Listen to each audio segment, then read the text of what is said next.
They say a woman's reputation is worth more than gold in the Arizona Territory, but what happens when both are stolen in the same breath?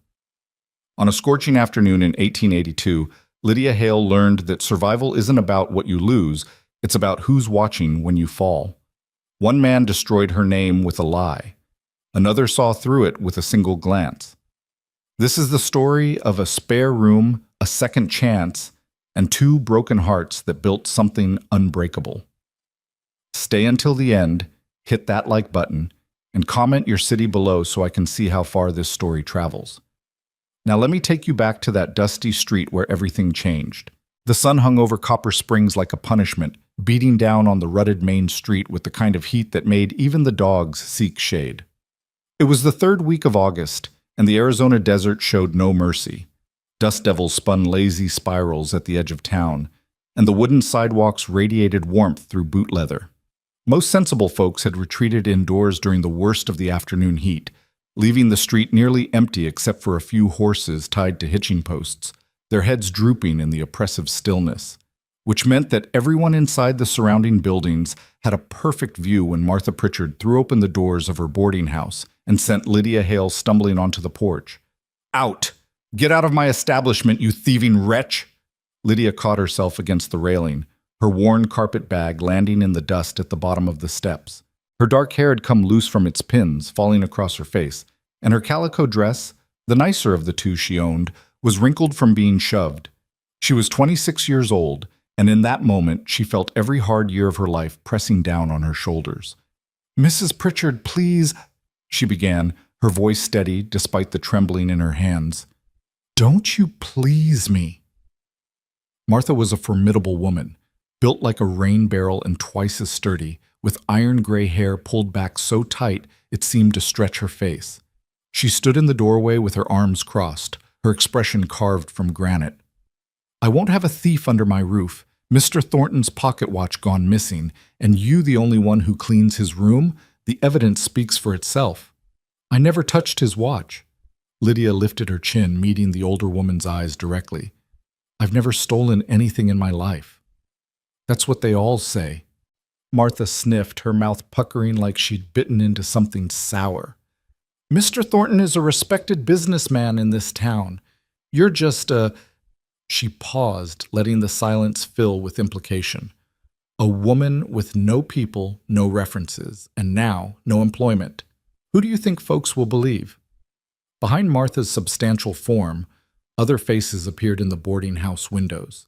Mrs. Chen, the laundress, the Pritchard daughters, their eyes wide with excitement at the scandal. Even Mr. Jameson, the clerk who'd always been kind enough to tip his hat to Lydia, though he quickly looked away when she met his gaze. "My things," Lydia started, "are right there in that bag. Everything you came with. I'll not be accused of keeping what's yours, though it's more charity than you deserve." Martha stepped back into the doorway. "You'll find no welcome in this town, Miss Hale. A woman who steals from her betters has no place in decent society." The door slammed with a finality that echoed down the empty street. Lydia stood on the porch for a moment, her heart pounding against her ribs like a bird trying to escape a cage. She could feel the eyes on her, from the boarding house, from the general store across the way, from the telegraph office and the bank. The weight of their judgment was almost physical, pressing against her skin. She descended the steps carefully, as if moving through water, and bent to retrieve her carpet bag. It wasn't heavy. Everything she owned in the world, 2 dresses, a spare set of undergarments, a hairbrush, a small tin of her mother's letters, and the cameo brooch that was the last remnant of better days, fit into one small bag. The irony wasn't lost on her. She was being accused of theft when she owned so little that stealing would have been laughable if it weren't so tragic. Lydia began walking, her spine straight and her head up, though everything in her wanted to crumble. She'd learned long ago that showing weakness only invited more cruelty. The street stretched before her like a gauntlet, each step deliberate and measured. She didn't look at the faces in the windows. She didn't acknowledge the whispers that followed in her wake, like the dust stirred by her skirts. She had no plan, no destination. The boarding house had been her home for 8 months, ever since she'd arrived in Copper Springs from Denver, running from a different kind of trouble. She had $14.60 to her name, saved from her wages. The next town was 30 miles east, and the stage fare was more than she had. The general store's shadow fell across her path, offering a moment's relief from the brutal sun. Lydia paused there, pressing her back against the wall, her bag clutched to her chest. She closed her eyes and allowed herself one moment, just one, of pure despair. She knew exactly what had happened, of course. She wasn't naive. Howard Thornton had arrived in Copper Springs 2 months ago, a prosperous merchant from San Francisco looking to expand his import business into the territories. He'd taken the best room at the boarding house, the one with the view of the mountains and the private washstand. He wore expensive suits and had soft hands that had never done real work. And he'd taken an immediate interest in Lydia. At first, she'd thought it was just the usual attention men sometimes paid her. Her mother had been beautiful, and Lydia had inherited her dark eyes and delicate features, though life had hardened them some. She'd deflected his compliments politely, maintained proper distance, done nothing to encourage him. But Howard Thornton wasn't a man accustomed to being refused. The advances had grown more persistent, a hand on her arm that lingered too long, invitations to dinner that she declined, questions about her circumstances that probed too deeply. And then 3 days ago, he'd cornered her in the upstairs hallway when she was changing the linens in the rooms. "A woman in your position could benefit from a generous patron," he'd said, standing too close, blocking her path.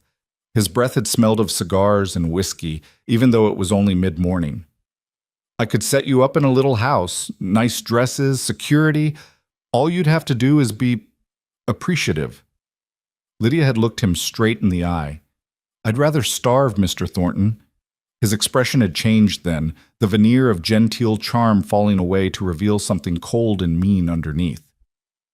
"You'll regret that." She'd pushed past him, her skin crawling where his hand had brushed her waist, and she'd avoided him ever since. But she should have known, should have anticipated, that a man like that wouldn't simply accept rejection. Men with money and influence rarely did. The pocket watch was just the weapon. The accusation was the revenge. And now she was here, homeless and ruined, while Howard Thornton no doubt sat in his comfortable room, satisfied that he'd taught her the price of refusing him. Lydia opened her eyes and straightened. The despair was still there, a tight knot in her chest, but she pushed it down. She'd survived worse. She'd survived her father's death when she was 12. She'd survived her mother's slow decline into illness and poverty. She'd survived the cholera outbreak in Denver that had taken her closest friend. She'd survived the journey west with barely enough money for food. She would survive this too. Somehow. The street remained largely empty, the heat keeping most people indoors. Lydia began walking again, heading toward the edge of town without any clear purpose except to escape the eyes and whispers. Maybe she could find work at one of the outlying ranches. Maybe someone needed a cook or a seamstress, or someone to help with washing. Maybe, "Ma'am?" The voice was deep and quiet, coming from her left. Lydia's steps faltered, and she turned to find a man standing in the shade of the livery stable. One shoulder leaned against the rough wood of the building. He was tall, well over 6 feet, with broad shoulders and a rancher's build, all lean muscle and weathered strength. His hat was pushed back slightly, revealing dark hair threaded with gray at the temples, and his face was all hard angles and sun-bronzed skin. He wore simple work clothes, denim pants, a cotton shirt with the sleeves rolled up, dust on his boots, and he studied her with eyes the color of storm clouds. Lydia's first instinct was wariness. Strange men in frontier towns didn't speak to unaccompanied women without reason, and those reasons were rarely good. She tightened her grip on her carpetbag. "Sir?" Her tone was cool, discouraging. He pushed away from the wall, moving with an unhurried grace that suggested a man comfortable in his own skin. As he stepped into the light, she could see him more clearly. He was perhaps 40, maybe a few years older, with lines around his eyes that spoke of squinting into sun and distance. There was something about his face, a quietness, a gravity, that made her pause rather than immediately walk away. "I couldn't help but notice your situation." He nodded toward the boarding house behind her. Heat flooded Lydia's cheeks, shame and anger mixing in equal measure. "I'm sure the whole town noticed. That was rather the point." Wasn't asking about the town's opinion. His voice remained level, unbothered. "Asking about yours." The unexpected response caught her off guard. She studied him more carefully, looking for the signs she'd learned to recognize: the predatory gleam, the assumption of superiority, the expectation of gratitude. But his expression was unreadable. His posture relaxed but respectful, maintaining a proper distance. "My opinion," she said carefully, "is that I need to find somewhere else to be." He nodded slowly as if this was a reasonable assessment. "You got people in town?" "No." "Plans?" "Working on it." The corner of his mouth twitched, not quite a smile, but something close to acknowledgement. That's a diplomatic way of saying no. Despite everything, Lydia felt a spark of irritation. "Are you enjoying this? Watching someone else's misfortune?" "No, ma'am." The directness of his answer and the lack of defensiveness in it took the wind from her anger.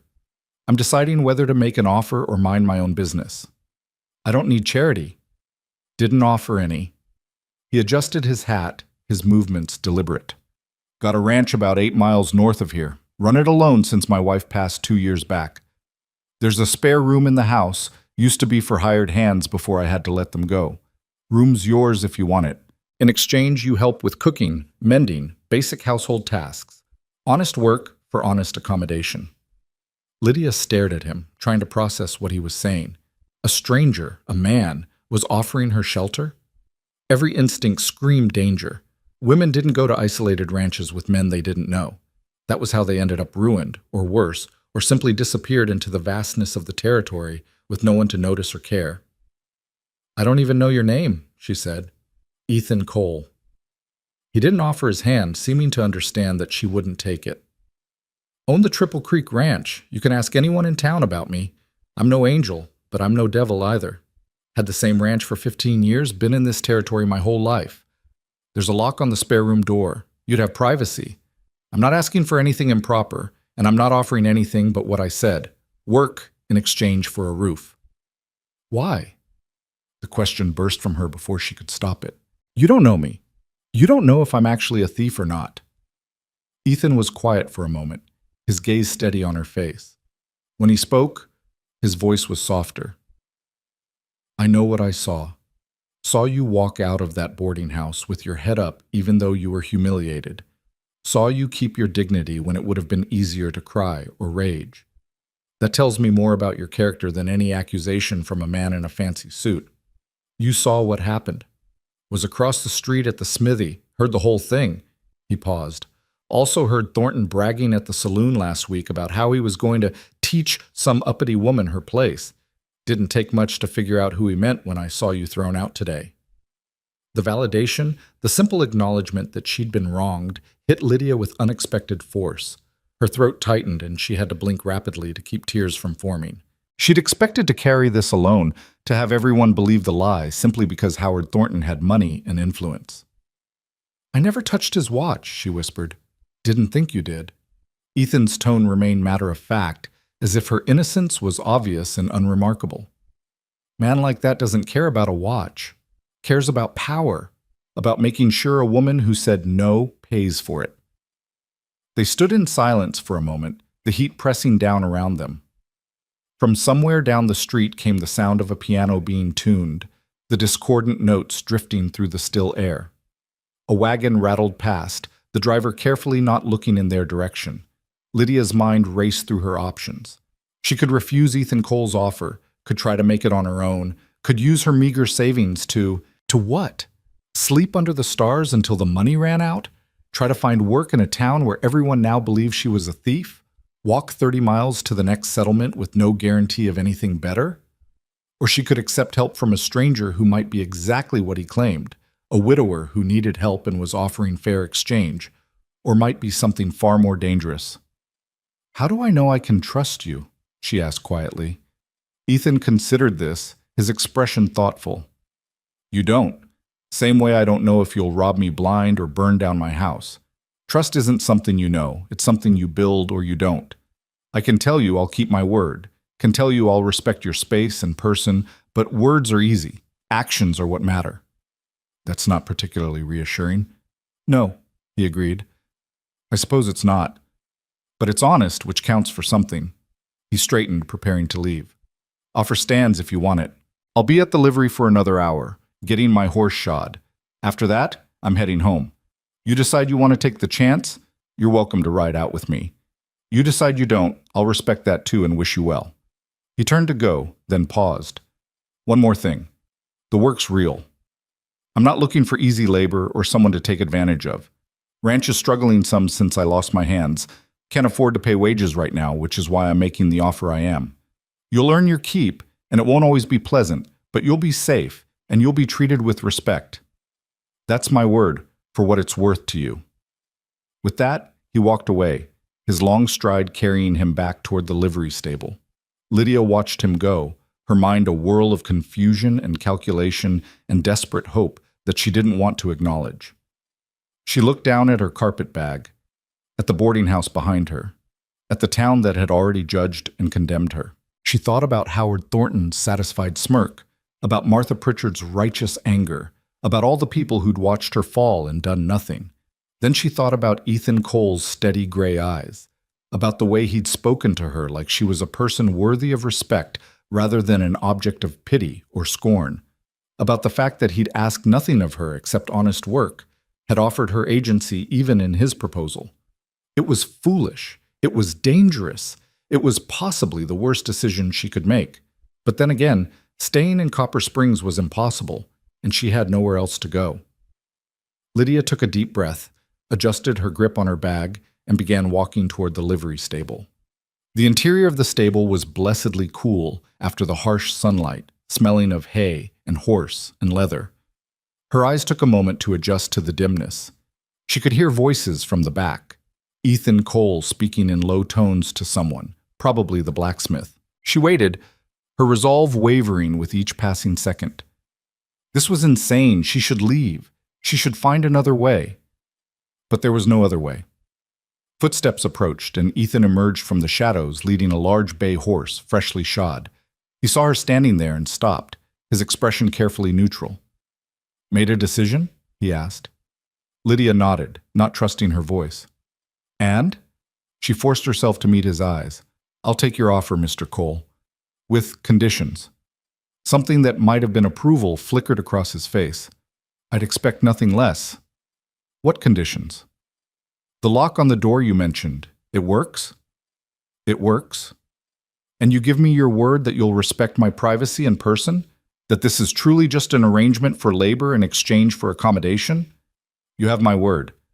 If I find the situation unsuitable, I'm free to leave at any time?" "Any time. I'll even drive you back to town myself if you want." Lydia studied him, looking for any sign of deception, any hint of the cruel amusement Howard Thornton had shown. But Ethan Cole's face remained open, patient, waiting for her decision without pressure or manipulation. "All right," she said quietly. "Then I accept." He nodded once, as if they'd just concluded a business transaction, which she supposed they had. "I've got a wagon around the side. We can load your bag and head out. It's about a 2-hour drive to the ranch." As they walked out of the stable, Lydia caught sight of faces in windows again, watching. She wondered what new rumors would spread now, the disgraced thief leaving town with the reclusive widower. Let them talk. Their opinions had already destroyed her reputation. There was nothing left for them to take. The wagon was simple but sturdy, with a bench seat and a bed for supplies. Ethan helped her up, his hand brief and impersonal on her elbow, then climbed up beside her. He kept a respectful distance between them on the seat, she noticed. The reins were well worn but cared for, and the horse that pulled the wagon looked healthy and strong. As they started moving, leaving Copper Springs behind, Lydia allowed herself one look back. The town shimmered in the heat, already feeling like something from another life. She'd arrived here 8 months ago, hoping for a fresh start, for a place to finally feel safe and build something stable. Instead, she'd learned the same lesson she'd learned everywhere else. The world wasn't safe for women alone. Protection was an illusion. Reputation could be destroyed in a moment by a man's wounded pride. She turned forward, watching the road ahead as it stretched into the desert landscape. Beside her, Ethan Cole drove in comfortable silence, not trying to fill the space with empty conversation or false reassurance. "You'll want to cover your head," he said after a while, nodding toward the sun. "It's fierce this time of day." Lydia hadn't brought a bonnet. It had seemed like an unnecessary luxury when she'd packed her bag that morning before the world had fallen apart. Ethan reached behind the seat and pulled out a wide-brimmed hat, clearly his own, and offered it to her. "It'll be too big, but it'll keep the sun off." She took it hesitantly, the gesture striking her as oddly thoughtful. The hat smelled like sage and leather and sweat. Not unpleasant, just intensely masculine. She settled it on her head, and he was right. It was far too large, but it did block the brutal sunlight. They rode in silence for a while. The only sounds the creak of the wagon, the rhythmic clip of hooves, and the whisper of wind across the open land. The terrain was harsh but beautiful in its own way. Red rocks and scattered juniper, distant mountains painted purple by the afternoon light, vast stretches of earth that seemed to go on forever. "You're from back east originally?" Ethan asked eventually, his tone conversational but not intrusive. "Denver," Lydia replied. "Came out here 8 months ago."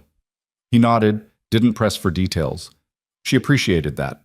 After a moment, she found herself volunteering more. "My mother passed. There was nothing left for me there, and I'd heard there were opportunities in the territories. I was wrong about that, apparently."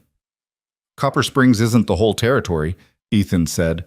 "It's just one small town with the same small mines as everywhere else." "You don't have a high opinion of your neighbors." "I have an accurate opinion of human nature." He glanced at her briefly. "Most people are decent enough when it doesn't cost them anything, but put pressure on them, make them choose between what's right and what's convenient or profitable, and you see who they really are." There was a bitterness in his voice that suggested personal experience. Lydia wondered what had happened to make him so cynical, wondered about the wife he'd mentioned, about why he was running a ranch alone when most men his age would have sons or hired hands to help. But she didn't ask. If he wanted to share, he would. And if he didn't, well, she had enough secrets of her own to respect his privacy. The land began to change gradually as they traveled north. The flat desert gave way to rolling hills, and more vegetation appeared. Cottonwoods near a creek bed, better grass, signs that water was more plentiful here. Lydia could see cattle in the distance, grazing in the late afternoon light. "Triple Creek," Ethan said, following her gaze. "Named for the 3 streams that run through the property. It's good land, or it was before the drought. Been a hard few years." The ranch house appeared as they crested a rise, and Lydia felt her breath catch slightly. It wasn't grand, not like the painted houses she'd seen in Denver or the elaborate homes of wealthy ranchers, but it was solid and well-built, a 2-story structure made of wood and stone with a wide porch wrapping around the front. There were outbuildings nearby, a barn, a stable, what looked like a bunkhouse, and several storage sheds. Evidence of neglect was visible even from a distance. The porch railing sagged in one section. Weeds had overtaken what might have once been a garden. One of the shutters hung crooked, but the bones of the place were good, and Lydia could see what it had been, what it could be again with care and attention. "It's not much," Ethan said, and she heard something defensive in his tone, as if he was seeing it through her eyes and finding it wanting. "It's more than I had an hour ago," Lydia replied honestly. He pulled the wagon up to the house and set the brake. "I'll show you around, get you settled in. Supper won't be fancy. I usually just make something simple." "I can cook," Lydia said, climbing down from the wagon before he could help her. "That was part of my duties at the boarding house. Tomorrow's soon enough to start earning your keep. Today you just need to get your bearings." He grabbed her carpetbag and led her up the porch steps, which creaked but held firm. The front door was unlocked. Lydia noticed there wasn't even a key, which spoke to how isolated the ranch was. Inside, the house was dim and surprisingly cool, the thick walls keeping out the worst of the heat. The main room served as both kitchen and living space, with a large stone fireplace dominating one wall, a scarred wooden table with mismatched chairs, open shelves holding dishes and supplies, and a cast-iron stove that looked well used. Everything was clean but sparse, functional rather than comfortable. There were no curtains on the windows, no decorations on the walls, nothing soft or personal to indicate that this was a home rather than just a place to eat and sleep. "Your room's upstairs," Ethan said, heading for a narrow staircase. "There's 3 bedrooms up there. Mine, the spare where you'll stay, and what used to be—" He trailed off, then continued. "Another spare room, washrooms at the end of the hall." The upstairs hallway was dim, lit only by the last of the afternoon sun filtering through a window at the far end. Ethan opened a door on the left, revealing a small but adequate room. There was a bed with a simple frame, a dresser with a mirror, a washstand with a basin and pitcher, and a chair by the window. The window itself looked out over the ranch land, offering a view of the distant mountains. "Linens are clean," Ethan said, setting her bag on the chair. "There's more blankets in the dresser if you need them. Nights get cold even in summer. The lock." He demonstrated, showing her a simple but sturdy lock on the inside of the door and producing a key from his pocket. "This is yours. There's no duplicate. Only you can lock or unlock this door." He handed her the key, and their fingers brushed briefly. Lydia pulled back quickly, tucking the key into her pocket. "Thank you," she said quietly. Ethan nodded, already moving toward the door. "I'll leave you to get settled. Come down when you're ready, or don't. No pressure." After he left, closing the door quietly behind him, Lydia stood in the center of the small room and let herself truly feel everything she'd been holding back. The fear, the humiliation, the desperate relief of having a place to be, even if that place was a stranger's isolated ranch. She moved to the window and looked out at the vast expanse of land bathed in the golden light of approaching sunset. Somewhere out there was Copper Springs, was Howard Thornton, was the life she'd been building that had crumbled in the space of an afternoon. But here, in this small room with its lock and key, was possibility. Dangerous possibility, perhaps. Uncertain possibility. But possibility nonetheless. Lydia unpacked her few belongings, hanging her spare dress in the wardrobe, arranging her hairbrush and her mother's letters on the dresser. The cameo brooch she pinned to her collar. It had been her mother's, and before that her grandmother's, one of the few beautiful things that had survived the long decline from gentility to poverty.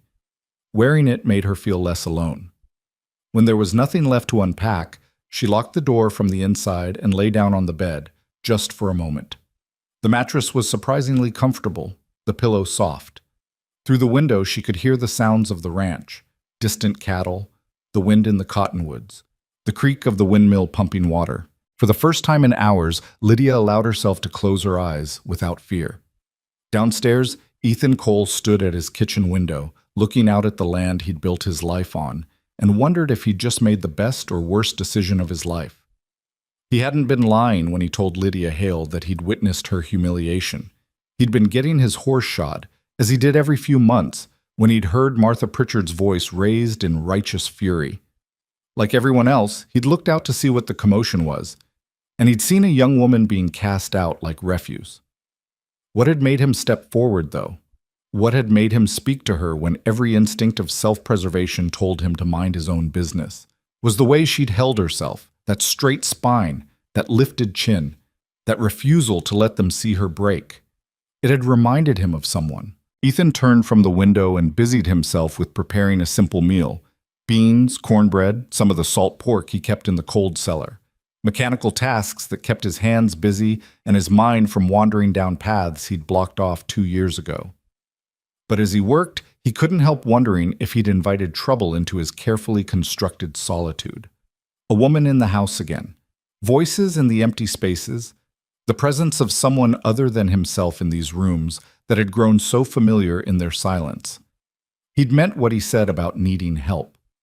The ranch was suffering from his inability to manage both the land and the house alone. He'd let hired hands go last year when the drought had killed too many cattle and money got tight. He'd thought he could handle it all himself, but the truth was slowly drowning him in neglect and exhaustion. But was that really why he'd offered Lydia Hale shelter? Or was there something else, some need he didn't want to acknowledge for the sound of another human voice, for evidence that life continued even after loss? Ethan shook his head, dismissing the thought. It didn't matter. The offer was made, accepted. Now they'd both have to live with the consequences, whatever those turned out to be. He heard footsteps on the stairs, light, hesitant. Lydia appeared in the doorway, her hair now properly pinned, her face composed. She'd removed his hat and left it upstairs, and without it she looked younger, more vulnerable, though she was clearly trying to hide it. "Smells good," she said quietly. "It's just beans." Ethan gestured to the table. "You're welcome to join me, or I can fix you a plate to take upstairs if you'd prefer." Lydia hesitated, clearly weighing her options. Propriety said she should eat alone, maintain distance, protect herself. But practicality said that if they were going to live under the same roof, some level of interaction was inevitable. "I'll eat here, if that's all right," she decided. They sat across from each other at the scarred wooden table, and Ethan dished out the simple meal. For a while they ate in silence, the only sounds the scrape of spoons against bowls and the settling sounds of the house as it cooled in the evening air. "It's good," Lydia said finally. "The cornbread especially. My wife's recipe." The words came out before Ethan could stop them, and he immediately regretted them. He didn't talk about Sarah, hadn't said her name aloud in months, but Lydia just nodded, not pressing. She must have been a good cook. She was good at a lot of things. Ethan found himself continuing despite his intentions. She grew up on a ranch, knew the work, knew what she was getting into when she married me. Made this place a home instead of just a house. "How long were you married?" 12 years. He stared down at his bowl. "She died in childbirth 2 years ago. The baby didn't make it either." The stark words hung in the air between them. Lydia's expression softened with genuine sympathy. "I'm sorry," she said quietly. I can't imagine." "No." Ethan met her eyes. "I don't suppose you can. Same way I can't imagine what you've been through. We all carry our own burdens." They finished the meal in a more comfortable silence, one built on mutual respect for pain and privacy. When they were done, Lydia began clearing the plates without being asked, moving to the basin to wash them. "You don't have to," Ethan started. "I know, but you cooked, so I'll clean. That seems fair." He watched her work for a moment, efficient, practiced movements that spoke of long experience with household tasks. Then he moved to help her, drying the dishes she washed and putting them away. Working side by side in the quiet kitchen, Ethan felt something he hadn't expected. A sense of rightness, as if a piece that had been missing had clicked back into place. It unsettled him, that feeling. He'd gotten used to being alone, to the silence, to needing no one. But maybe, he thought as he watched Lydia carefully dry her hands on a towel, maybe he'd been lying to himself about that. "Sun's almost down," he said, moving to light the lamps.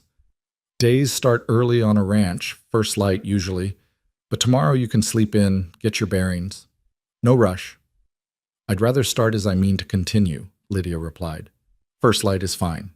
Ethan nodded his approval. "Then I'll say good night. If you need anything, my room's across the hall from yours. Just knock." "I'll be fine." She paused at the foot of the stairs. "Mr. Cole, thank you for today, for all of this." "It's just a fair arrangement," he said gruffly, uncomfortable with gratitude. "Nothing to thank me for." But as she climbed the stairs and he heard the soft click of her door lock engaging, Ethan knew that wasn't entirely true. It wasn't just a fair arrangement.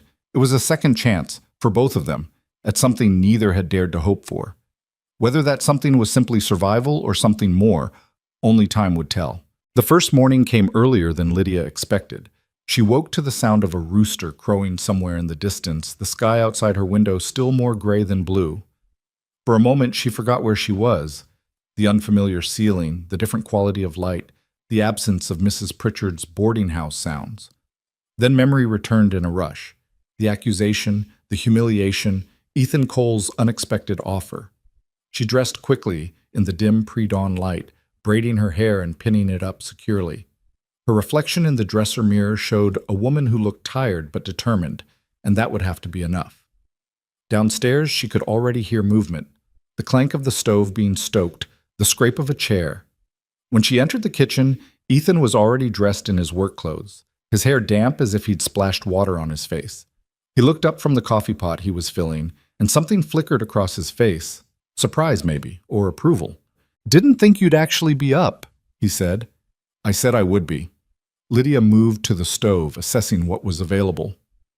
"What do you usually eat for breakfast?" "Whatever's quick. Coffee, maybe some bread if there is any." "That's not enough for a man doing ranch work." She opened the cold cellar door, peering inside. There were eggs, some bacon, potatoes from last year's harvest starting to sprout. "Sit down. I'll make something proper."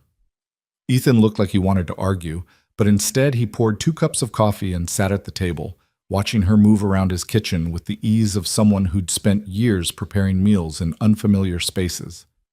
Lydia worked efficiently, frying bacon in the cast-iron skillet, scrambling eggs with a bit of milk, slicing and frying potatoes until they were golden and crisp. The smell of cooking food filled the kitchen, and she saw Ethan's expression change, something almost like pain crossing his features before he looked away. "Your wife used to make breakfast," Lydia said quietly. It wasn't a question. "Every morning." His voice was rough. "Haven't had a real breakfast since... in a long time." Lydia set a full plate in front of him, then fixed one for herself and sat down across the table. They ate in silence for a while, but it wasn't uncomfortable. Outside, the sky was beginning to lighten, painting the distant mountains in shades of pink and gold. "This is good," Ethan said finally. "Thank you. It's just eggs and bacon." "It's more than that." He met her eyes. "It's the first time this house has felt like... well, it's good." After breakfast, Ethan showed her around the ranch properly. In the growing daylight, Lydia could see the full scope of both the property and its neglect. The barn needed repairs, several fence lines were down, and the vegetable garden that Sarah Cole had apparently once tended was now completely overrun with weeds. "I know it's a lot," Ethan said, following her gaze. "I've been trying to keep up with the essential work, the cattle, the water systems, the major repairs, but everything else has just fallen by the wayside," Lydia finished. "I understand. You can't do everything alone." "No," he agreed. "I'm learning that." They worked out a division of labor as they walked. Ethan would handle the cattle, the heavy repair work, and managing the land. Lydia would take charge of the house, the cooking, the garden if she could salvage it, and the mending. She'd noticed his shirts had missing buttons and frayed cuffs. It was a practical arrangement, each playing to their strengths. "The chickens," Ethan said, gesturing to a coop near the barn. "They're half wild now. Haven't been properly tended in months. If you can get them laying regularly again, we could sell eggs in town for extra income." "I can do that." Lydia studied the ramshackle coop. "But they'll need a proper henhouse. That structure won't survive the next strong wind." "Add it to the list." Ethan's tone was dry but not dismissive. "Everything needs fixing or replacing. Pick your battles." Over the next few days, they fell into a routine. Lydia woke before dawn to make breakfast, then tackled the house while Ethan worked the land. The first day, she scrubbed the kitchen from top to bottom, washing dishes that hadn't been properly cleaned in who knew how long, scouring the stove, sweeping and mopping the floors. The second day, she moved to the living area, beating dust from the furniture, washing windows, bringing order to chaos. Ethan came in for lunch on the third day to find her standing on a chair, scrubbing the high shelves. "You don't have to do all this," he said, watching her work. "Yes, I do." Lydia didn't stop scrubbing. "I can't live in filth, and neither should you. Besides, we agreed. I work for my keep. This is work." Sarah used to say the same thing. The words slipped out, and Ethan looked surprised at himself. Said a clean house was a sign of respect for yourself and anyone who lived there with you. Lydia climbed down from the chair, wiping her hands on her apron. She was right. A house should be a sanctuary, not just a place to collapse at the end of the day. Something in Ethan's expression shifted, became more open. "Would you like to see your garden? What's left of it?" They walked out together into the afternoon heat. The garden plot was larger than Lydia had initially realized, probably a quarter acre, surrounded by a fence that was mostly intact. Inside, weeds rioted among the remnants of what had once been carefully tended rows. "She grew everything," Ethan said, his voice distant with memory. "Vegetables, herbs, even flowers. Said that beauty was as necessary as food. I thought she was being fanciful, but she was right. Coming home to see her working here, surrounded by growing things, it made the hard days easier." Lydia knelt and pulled up a handful of weeds, revealing the dried stalks of what had been tomato plants.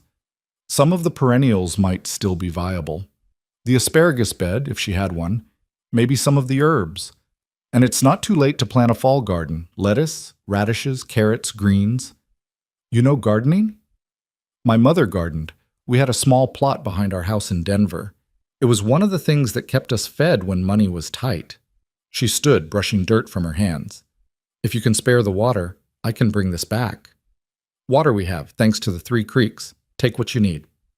Over the following week, Lydia worked the garden in the early mornings and late afternoons when the sun was less brutal. She cleared weeds, turned soil, discovered that Sarah Cole's asparagus bed was indeed still alive, just dormant. She found a cache of saved seeds in the barn: beans, squash, lettuce, carrots, all carefully labeled in neat handwriting that made Lydia's throat tight. These were Sarah's seeds, Sarah's careful preparations for a future she'd never see. "Should I plant them?" she asked Ethan one evening at dinner. "Or would you rather I didn't?" He was quiet for a long moment, staring at the small packets she'd laid on the table. Then he picked up the beans, turning the packet over in his weathered hands. "She saved these for growing, not for keeping as relics," he said finally. "Plant them. She'd want the garden to live, even if she couldn't." Lydia planted the seeds the next day, her hands gentle with the precious cargo.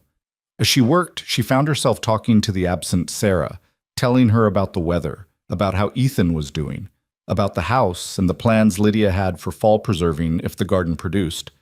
It should have felt foolish, talking to a dead woman, but somehow it didn't. It felt like a kind of bridge, a way of honoring what had been while building toward what might be. The house began to transform under Lydia's care. She found curtains in a trunk upstairs, simple muslin panels that Sarah had made, and washed and hung them, softening the stark windows. She discovered that the sagging porch railing just needed the screws tightened, and she fixed it herself using tools from the barn. She organized the pantry, taking inventory of supplies, making lists of what they needed.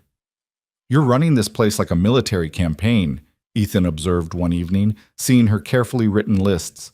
"Someone has to." Lydia made another notation. "We're low on flour, completely out of sugar, and the salt pork won't last another month. I can make soap from the fat drippings, but we'll need lye. And those chickens need calcium, crushed oyster shells if we can get them, or I'll have to bake and crush eggshells." Ethan leaned back in his chair, something that might have been amusement in his eyes. "You've given this a lot of thought." "I've run a household before. It's just logistics and planning." She tapped the list with her pencil. "But it requires resources. I know money is tight, but these are necessities, not luxuries. Make a list of everything we need for the next month. I'll take you into town on Saturday.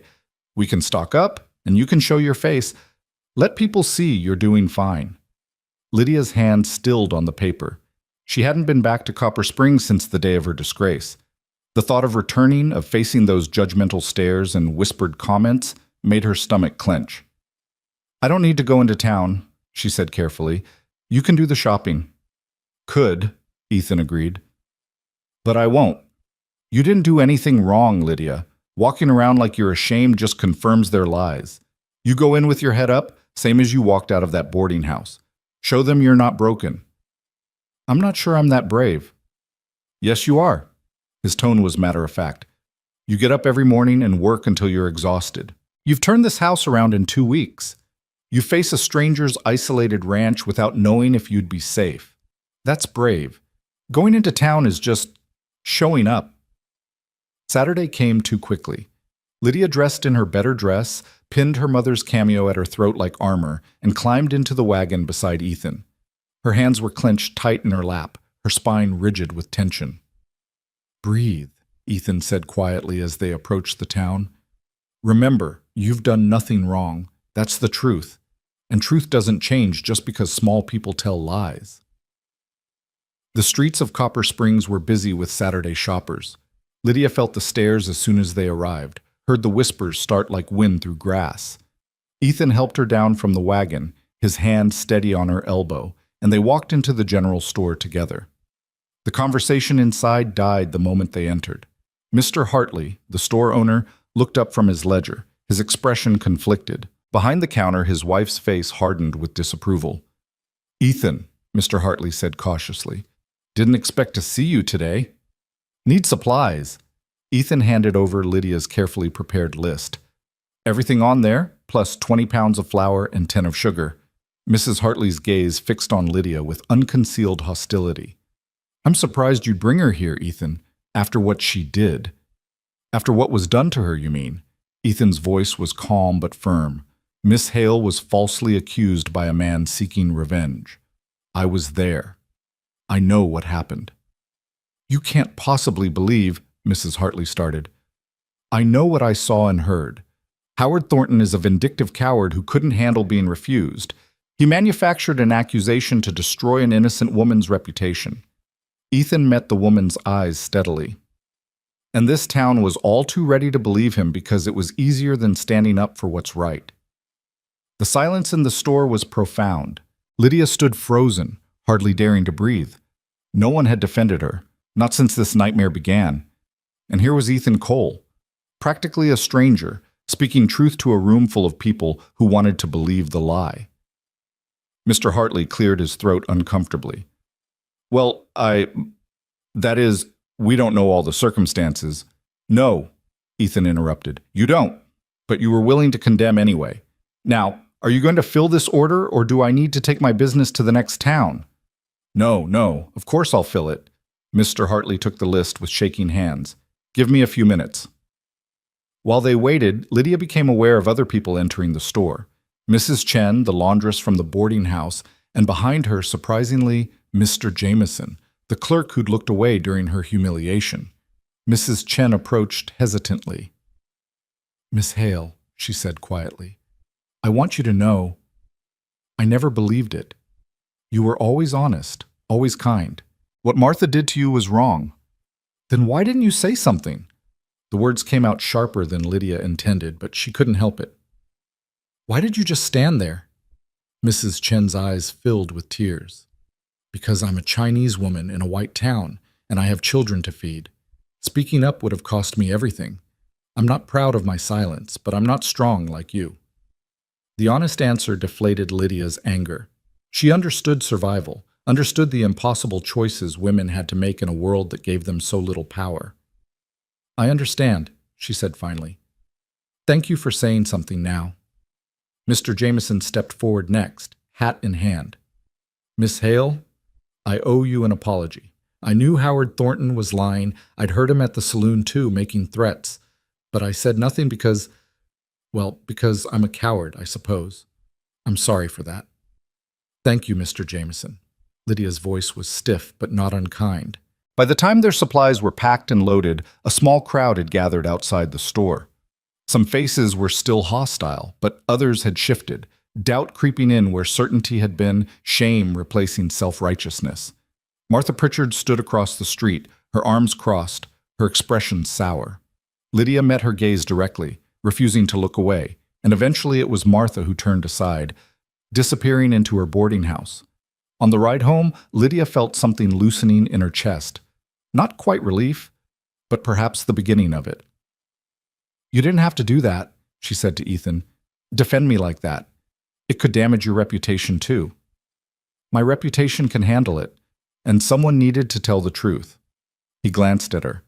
Besides, I meant what I said. What happened to you was wrong. I won't pretend otherwise just to keep the peace. Why?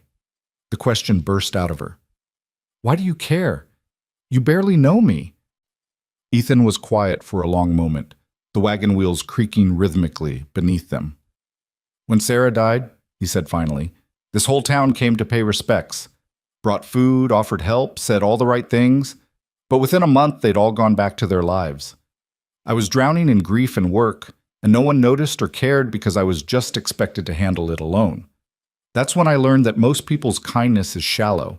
It only extends as far as convention requires. He adjusted the reins, his jaw tight. So when I see someone being destroyed by gossip and lies, someone who's alone like I was, I remember what it felt like. And I can either be like everyone else and look away, or I can do what I wish someone had done for me. It's that simple. Lydia felt tears prick her eyes and blinked them away furiously. Thank you, she whispered. Don't thank me for basic decency. But his voice was gentler now. Just keep your head up and keep going. That's all any of us can do. The weeks continued to pass, each one settling them deeper into their shared routine. Lydia's garden began to flourish under her care, green shoots pushing up through the dark soil. The chickens, properly fed and tended, started laying regularly again. She made soap, mended clothes, put up preserves from the wild berries she found near the creek. In the evenings, after dinner, they fell into a habit of sitting on the porch while the sun set, watching the land cool and settle into night. Sometimes they talked about the ranch, about small matters, about the work ahead. Sometimes they sat in comfortable silence, just two people finding peace in each other's company. "I was thinking," Lydia said one evening, "about the bunkhouse. It's empty, just sitting there. If we fixed it up, you could hire hands again. The ranch needs more help than two people can provide." "Can't afford wages," Ethan reminded her. "What about a profit share arrangement? Offer room and board plus a percentage of the cattle sales. Young men looking to learn ranching might take that deal, especially if they're trying to save up to start their own place." Ethan turned to look at her, his expression thoughtful. "That's actually a good idea. There's a lot of work in fixing up the bunkhouse, though." "I can help with that, too. I'm not afraid of hard work." "No," he said softly. "You're definitely not." They fixed the bunkhouse together over the next month, working in the cooler morning and evening hours. Lydia cleaned while Ethan repaired, replacing broken window panes, fixing the roof where it leaked, reinforcing the bunks. She made mattresses from ticking stuffed with grass and sewn tight, washed the old blankets until they were clean if threadbare. Working side by side, Lydia began to notice things about Ethan Cole that she hadn't before. The way he was always patient in his explanations when she asked questions, the quiet competence of his movements, no wasted motion or energy. The rare smile that transformed his usually somber face into something almost boyish. The way he listened when she talked. Really listened, as if her thoughts and opinions mattered. She also noticed the way he looked at her sometimes when he thought she wasn't paying attention. A look she couldn't quite decipher. Not predatory like Howard Thornton's had been, but something else. Something that made her pulse quicken and her breath catch. It scared her, that feeling. She'd built walls around herself, learned not to trust, not to hope for more than survival. But those walls were beginning to crack, and she didn't know if that was dangerous or necessary or both. One evening, as they worked together painting the bunkhouse walls, Ethan's hand brushed hers on the paintbrush handle. He pulled back quickly, almost guiltily. "Sorry," he said. "It's fine," but Lydia's voice came out breathless. They continued working in silence, but something had shifted in the air between them, a tension that was both uncomfortable and electric. When they finished for the night and walked back to the house, the distance between them felt simultaneously too great and not nearly enough. That night, lying in her locked room, Lydia stared at the ceiling and acknowledged a truth she'd been avoiding. She was developing feelings for Ethan Cole, real feelings, beyond gratitude or partnership. She was drawn to his quiet strength, his fundamental decency, his dry humor, and surprising gentleness. But what terrified her most was the suspicion, growing stronger each day, that he might be feeling the same way about her. And if that was true, then what they had created here, this careful balance of respect and distance, was about to become infinitely more complicated. The next morning, Lydia woke to find a bouquet of wildflowers on the kitchen table. Prairie asters and black-eyed Susans arranged in a mason jar. No note, no explanation, but she knew they were from Ethan. She'd seen him ride out early, had heard him return. She touched the petals gently, her heart doing something complicated in her chest. Sarah used to say that beauty was as necessary as food. Ethan remembered that, and he'd brought beauty to Lydia, not because she asked, but because he wanted to. When he came in for breakfast, neither of them mentioned the flowers. But Lydia made his favorite meal, eggs scrambled just so, crispy potatoes, fresh biscuits with butter and berry jam. And when their eyes met across the table, something passed between them that didn't need words. The understanding that they were building something here. Something that went beyond their practical arrangement. Something that might be friendship, might be more, might be a second chance at happiness for two people who'd learned not to expect such things. It was terrifying and wonderful and inevitable, like watching a storm gather on the horizon. You couldn't stop it, couldn't change its course. You could only decide whether to run for shelter or stand in the rain. Lydia chose to stand. The storm came 3 weeks later, but not from the sky. Lydia was in town alone, having convinced Ethan that she could handle the weekly supply run by herself. She needed to prove, to herself as much as to him, that she could face Copper Springs without needing protection. The trip had gone smoothly enough. Mr. Hartley had been cordial, several townspeople had nodded politely, and she'd even had a brief, pleasant conversation with Mrs. Chen about a sewing project. She was loading the last of the supplies into the wagon when she heard the voice that still haunted her nightmares. "Well, well, the little thief returns." Howard Thornton stood behind her, impeccably dressed as always, his smile cold and satisfied. Lydia's hands froze on the flour sack she'd been lifting, her heart suddenly pounding so hard she could hear it in her ears. "Mr. Thornton," she kept her voice level, refused to let him see her fear. "Excuse me, I need to finish loading. I heard you've been living out at the coal place." He stepped closer, too close, invading her space in a way that made her skin crawl. "Playing house with the widower. How enterprising of you. Though I suppose when you've already ruined your reputation, there's no point in propriety. My arrangement with Mr. Cole is honest work for honest accommodation. Not that you'd understand the concept of honesty." The words were out before she could stop them, reckless and dangerous. Thornton's expression darkened, his eyes narrowing. "Careful, girl. You're in no position to insult your betters." "My betters?" Lydia turned to face him fully, anger overriding caution. "You're a liar and a coward who destroys people's lives because your pride was wounded. That doesn't make you better than anyone." Thornton's hand shot out and grabbed her wrist, his fingers digging in painfully.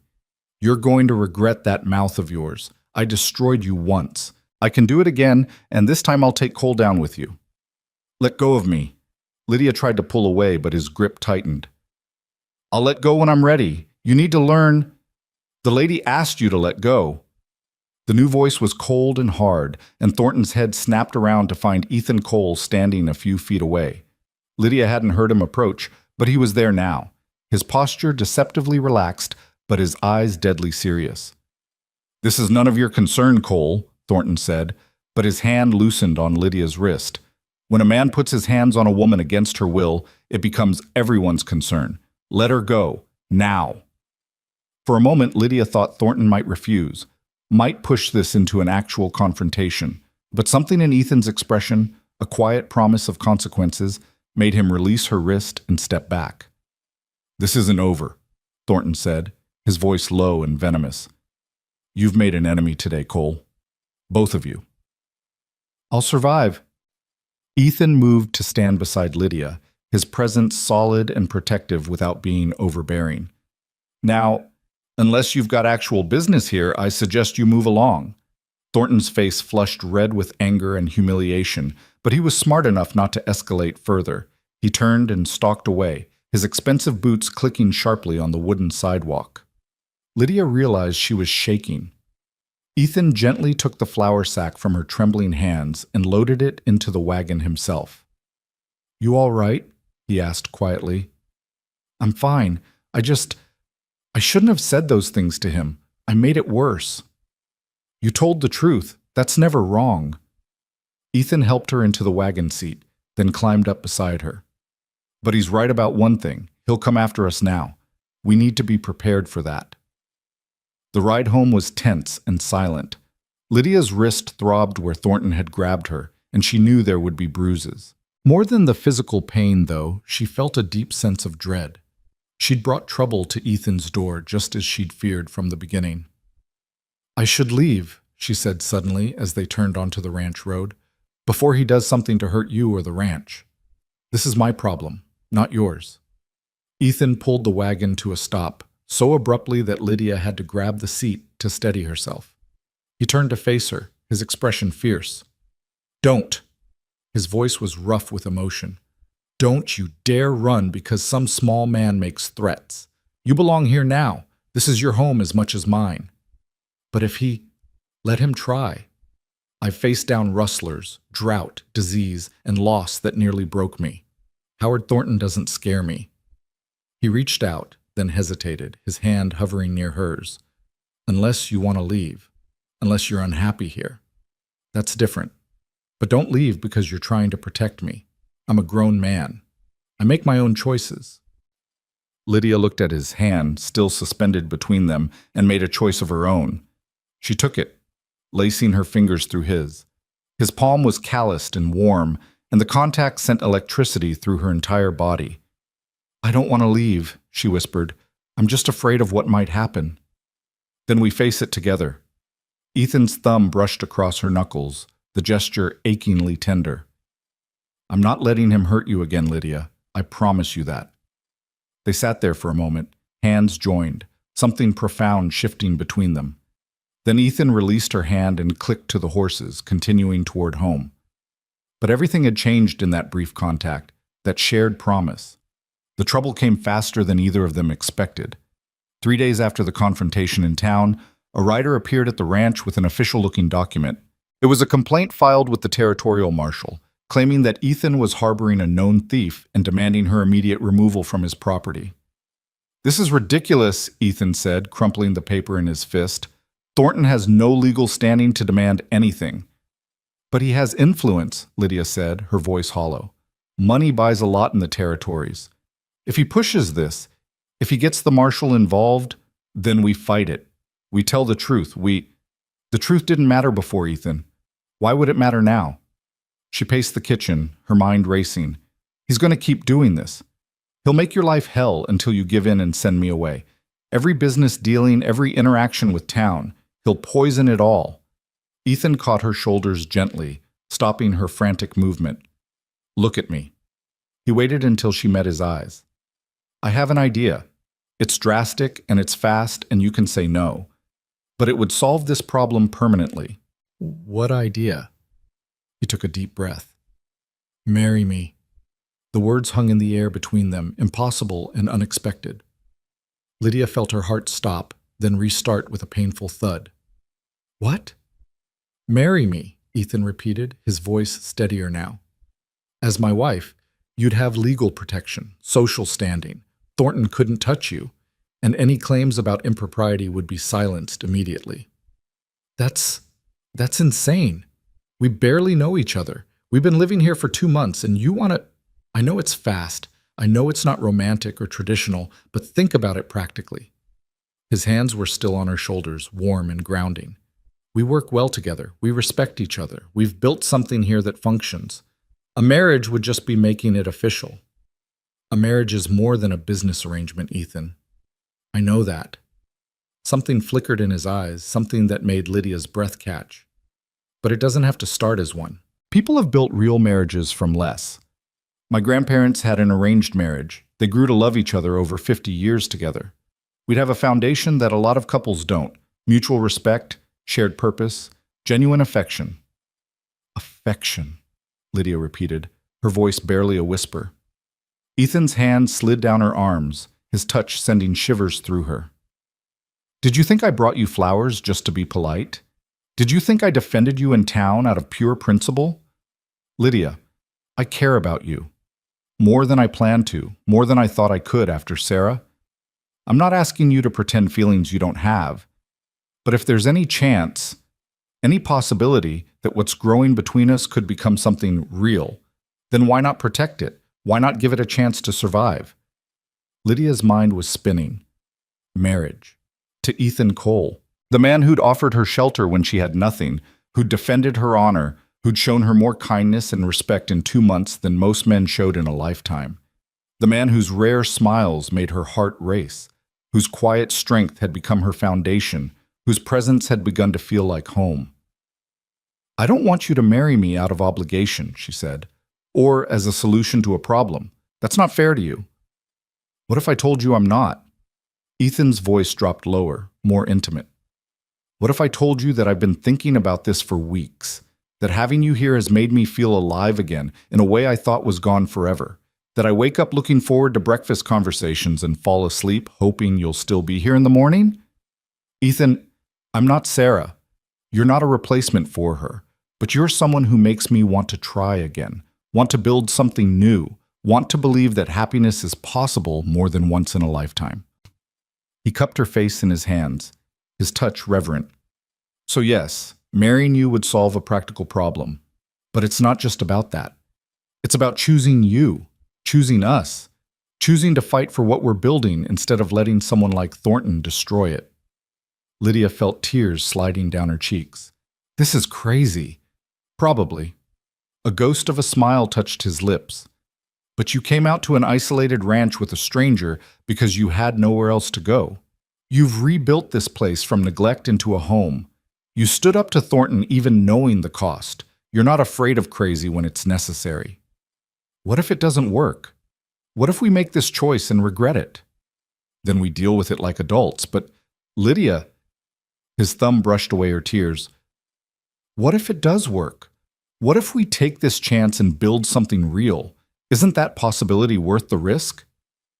She thought about the life she'd had before coming here. Alone, afraid, constantly looking over her shoulder, never feeling safe or settled.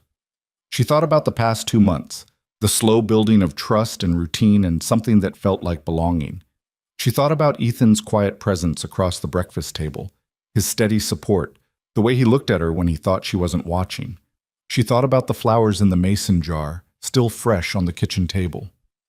"Yes," she whispered. "Yes, I'll marry you." Ethan's expression transformed, relief and joy and something deeper flooding his features. "You mean it?" "I mean it. It's terrifying and impulsive and probably foolish, but yes, I'll marry you." He pulled her into his arms then, holding her tight against his chest. Lydia could feel his heart pounding, matching the frantic rhythm of her own. For a long moment, they just stood there, wrapped in each other, feeling the enormity of what they'd just decided. "We should do it soon," Ethan said finally, his voice rough. "Before Thornton can cause more trouble, before either of us loses our nerve." "How soon?" "This Saturday. 3 days. We can ride into the next town, Silver Ridge, where we're not known. Find a justice of the peace, make it legal." He pulled back to look at her. "Unless you want something bigger? A church wedding, guests, all the traditional elements?" Lydia shook her head. "No, simple is better. Just us, making a choice. That's all I need." They spent the next 3 days in a strange state of heightened awareness and careful distance. They continued their routines, breakfast, work, dinner, evening conversations on the porch, but everything felt different now, weighted with anticipation and promise and fear. Lydia caught herself watching Ethan as he worked, noticing the strength in his hands, the way he moved, the concentration on his face. She found him watching her too, his gaze heated in a way that made her flush and look away, her body responding to possibilities she'd never let herself consider. On Friday evening, the night before their planned trip to Silver Ridge, they sat on the porch as the sun set in brilliant oranges and purples. The silence between them was charged, electric. "Are you scared?" Lydia asked finally. "Terrified," Ethan admitted, "but also more certain than I've been about anything in a long time." "What if I'm not?" She hesitated, unsure how to voice her insecurities. "What if I can't be what you need? What if I'm not enough?" Ethan turned to look at her, his expression serious. "Lydia, you've been more than enough since the day you arrived. You brought life back to this place, back to me. Whatever happens after tomorrow, however our marriage unfolds, you need to know that you're already exactly what I need. Strong, capable, resilient, kind. That's not going to change with a piece of paper." "I've never—" She blushed, unable to continue. Understanding dawned in Ethan's eyes. "We'll go at your pace, whatever you're comfortable with. There's no rush, no expectations. This marriage is real, but it doesn't have to be complete until you're ready." The gentleness in his voice, the respect and patience, made Lydia's eyes sting with tears. "Thank you." "Nothing to thank me for. You're not property, Lydia. You're a partner. That means your comfort and consent matter. Always." That night, Lydia lay in her bed unable to sleep, her mind racing with thoughts of what tomorrow would bring. Marriage, a husband, a permanent place in this world instead of the temporary, precarious existence she'd had for so long. She thought about Ethan on the other side of the hallway, wondered if he was awake too, wondered what he was thinking, feeling. Tomorrow, everything would change.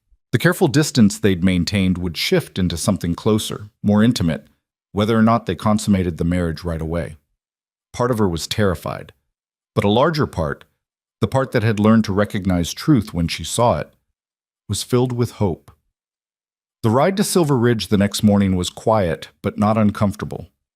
Ethan had hitched up the wagon, and Lydia wore her better dress with her mother's cameo at her throat. They looked like what they were, a rancher and a woman of modest means heading to town for business, and yet they were so much more.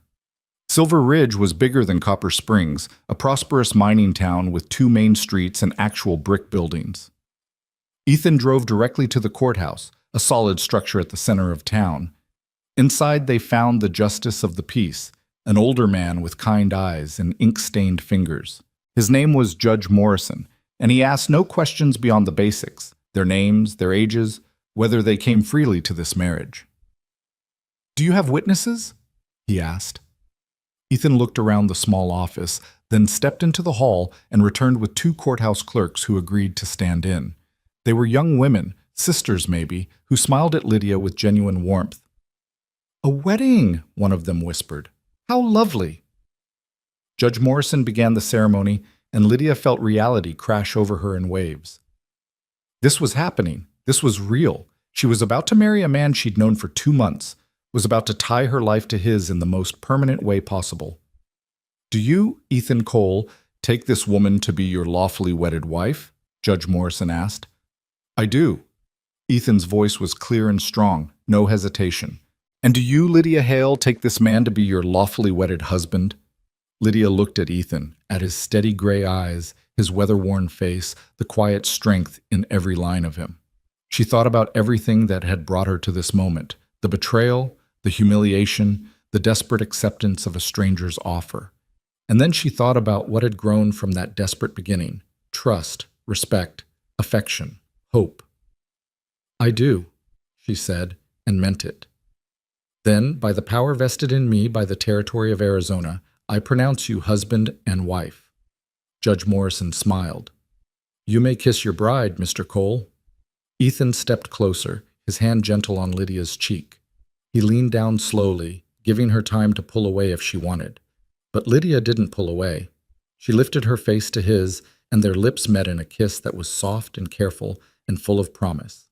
It was her first kiss, and it felt like coming home. When they separated, both slightly breathless, the clerk witnesses were beaming. Judge Morrison completed the paperwork with efficient movements, and within minutes Lydia was holding a marriage certificate that declared her Mrs. Ethan Cole. The ride back to the ranch felt different. They were husband and wife now, legally bound, their fates intertwined. Ethan reached across the wagon seat and took Lydia's hand, and she let him, their fingers intertwining naturally. "No regrets?" he asked quietly. "None," she said, surprised to find it was true. "You?" "Not a single one." They arrived home as the sun was setting, painting the ranch in golden light. Ethan helped Lydia down from the wagon, but instead of releasing her immediately, he kept his hands on her waist. "Welcome home, Mrs. Cole," he said softly. "It was already home," Lydia replied. "But thank you." That evening they shared dinner at the kitchen table as they had dozens of times before, but everything felt charged with new significance. They were married now. This was their home, their life, their future. After dinner, as they stood to clear the dishes, Ethan caught Lydia's hand. "I meant what I said about going at your pace," he told her. "Tonight, tomorrow, next month, whatever you need. There's no rush." Lydia's heart swelled with affection for this careful, considerate man. "I know, and I appreciate that. But Ethan, I don't want to waste time being afraid. I want to choose courage, choose hope, choose us." Understanding dawned in his eyes, followed by heat that made Lydia's breath catch. "Are you sure?" he asked. "I'm sure." Ethan led her upstairs, past the room that had been hers for 2 months, to his room at the end of the hall. It was larger than hers, sparsely furnished but clean. The bed dominated the space, covered with a quilt that Sarah had probably made. Lydia felt a moment of uncertainty. Was it wrong to be here, in the bed he'd shared with his first wife? But Ethan seemed to sense her hesitation. "Sarah would want this," he said quietly, "would want me to live again, to love again. She was generous that way. And this isn't about replacing her. It's about building something new with you." He kissed her then, deeper than the chaste kiss at the courthouse, and Lydia felt herself responding, her body awakening to sensations she'd never allowed herself to feel. When they finally came together, It was with a tenderness that brought tears to her eyes. Ethan careful and patient, Lydia nervous but trusting, both of them fumbling toward intimacy with more emotion than expertise. Afterward, lying in Ethan's arms in the darkness, Lydia felt something settle deep in her chest. This was real. This was hers. Not temporary, not precarious, but solid and lasting. "I love you," Ethan whispered against her hair. "I didn't plan to, but I do." Lydia's breath caught. She'd been afraid to name her own feelings, afraid that hope was dangerous. But lying here, safe and cherished, she let herself acknowledge the truth. "I love you too," she whispered back. And outside, the Arizona stars wheeled overhead, indifferent and eternal. While inside the ranch house, two broken people built something whole from the fragments of their shattered lives. The news of their marriage reached Copper Springs within 2 days, carried by the same gossip networks that had destroyed Lydia's reputation months before. But this time the whispers carried a different tone: shock, speculation, and grudging respect. A marriage, legal and documented, changed everything. What Howard Thornton had dismissed as impropriety was now a legitimate union, and his campaign against Lydia lost its teeth overnight. Ethan drove into town alone the following Saturday, his marriage certificate folded in his pocket like armor. He walked into the general store where several men were gathered, including Thornton himself, and the conversation died instantly. "Gentlemen," Ethan said, his tone civil but cold, "I wanted to let you know that my wife and I will be doing our regular supply run next week. I trust there won't be any further problems or accusations." Thornton's face had gone an ugly shade of red. "Your wife? How convenient. A rushed marriage to legitimize." "Careful," Ethan interrupted, his voice dropping to something dangerous. "That's my wife you're speaking about. And I take exception to anyone who insults her. Strong exception." The threat hung in the air, unmistakable. Thornton looked around for support, but the other men had suddenly found their boots very interesting.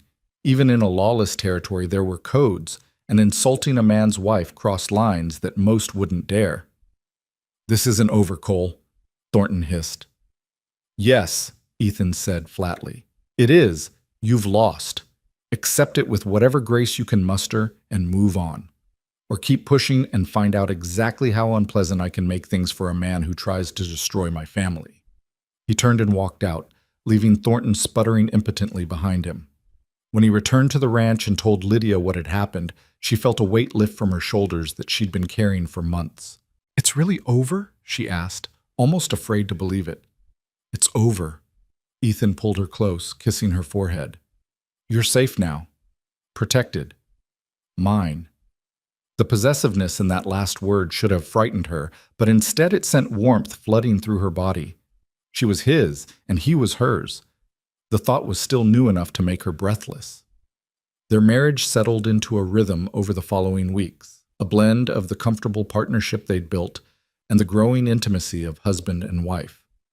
They still rose before dawn, still worked side by side during the day, but now the nights were different. Now there were stolen kisses in the barn, Ethan's hands on her waist as she cooked dinner, the sweet exhaustion of falling asleep in each other's arms. Lydia had never imagined marriage could be like this. Equal parts friendship and passion, work and pleasure, independence and togetherness.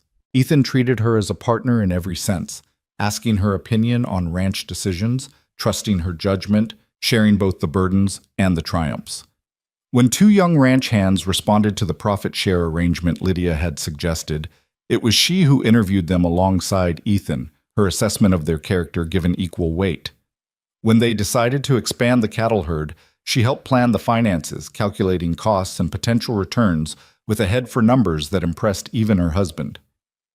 "Where did you learn bookkeeping?" Ethan asked one evening, watching her update the ranch ledgers with neat, precise entries. "My father was a clerk before he died. He taught me figures, said a woman should understand money whether society approved or not." Lydia made another notation. "My mother thought it was unseemly, but she was grateful for it when I had to manage our household after he passed. Your father was a wise man." "He was." Lydia set down her pen, a wistful expression crossing her face. "He would have liked you, would have approved of this marriage. Even though it happened so fast? Especially because of that. He always said that when you recognize something true, you don't waste time questioning it. You act. She reached across the table and took Ethan's hand. This was true from the beginning. We just needed time to recognize it. The garden flourished under Lydia's continued care, producing abundantly as fall approached. She spent long days harvesting and preserving, making pickles and relishes, canning tomatoes and beans, drying herbs, and storing root vegetables in the cellar. The pantry that had been nearly bare when she arrived was now full, a testament to her hard work and planning. The two ranch hands, Tom and Billy, proved to be good workers. Young men in their early 20s, eager to learn and willing to put in hard hours. With their help, Ethan was able to tackle repairs that had been neglected for years. They fixed fence lines, reinforced the barn, expanded the water systems. The ranch began to look prosperous again, cared for, alive. One evening in late October, as the air turned crisp with the promise of winter, Lydia realized her monthly courses were late. At first she dismissed it. Stress and change could affect such things. But when another week passed, then two, she allowed herself to consider the possibility that made her heart race with equal parts joy and terror. She might be pregnant. The thought consumed her for days before she found the courage to tell Ethan. She chose a quiet evening after the ranch hands had retired to the bunkhouse when they were alone on the porch watching the stars emerge. "Ethan," she said carefully, "I need to tell you something. I'm not certain yet, but I believe I might be carrying a child." The words hung in the cool air between them. Ethan had gone very still beside her, his face unreadable in the dimness. When he finally spoke, his voice was rough with emotion. "You're sure?" "Not completely, but my courses are 3 weeks late and I've been feeling strange in the mornings. Queasy, tired. Yes, I think I'm pregnant." Ethan stood abruptly, walking to the porch railing and gripping it hard. Lydia felt her heart sink. Of course he was afraid. Of course this news would bring back the nightmare of losing Sarah and their baby. How could she have expected anything else? "I'm sorry," she whispered. "I know this must be frightening for you. After what happened with Sarah." "Don't," Ethan's voice cracked. "Don't apologize for giving me hope I thought I'd never have again." He turned, and in the starlight she could see tears on his face. "I'm terrified, Lydia. I won't lie about that. The thought of going through that again, of losing you the way I lost Sarah, it's my worst nightmare." "But?"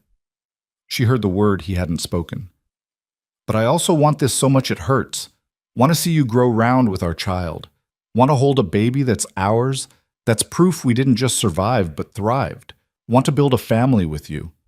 He came back to her, kneeling beside her chair and taking her hands. "I'm scared, but I'm also happier than I've been in years. Is that wrong?" "No." Lydia cupped his face, her own tears falling now. "No, it's not wrong. It's human. We can be both afraid and joyful. That's allowed." They held each other as the stars wheeled overhead, two people on the edge of something momentous and terrifying and beautiful. A new life growing between them, a future unfolding whether they were ready or not. The pregnancy was confirmed by the doctor in Silver Ridge a week later. Dr. Brennan was an elderly woman with sharp eyes and gentle hands, one of the few female physicians in the territory. She examined Lydia thoroughly, asked detailed questions, and finally nodded with satisfaction. "You're about 2 months along, I'd estimate. Due sometime in late May or early June." She looked at Ethan, who'd insisted on being present. "Your wife appears healthy and strong, but I understand you lost your first wife in childbirth." "Yes." Ethan's voice was tight. "Then you need to understand something. Every pregnancy is different. Every woman is different. What happened before doesn't dictate what will happen now." Dr. Brennan turned to Lydia. "You take care of yourself, eat well, don't overwork. And you," she fixed Ethan with a stern look, "don't let your fear make you treat her like she's made of glass. Women have been having babies since the beginning of time. Trust her body to know what to do." "How do we—" Ethan struggled with the words. "How do we keep her safe?"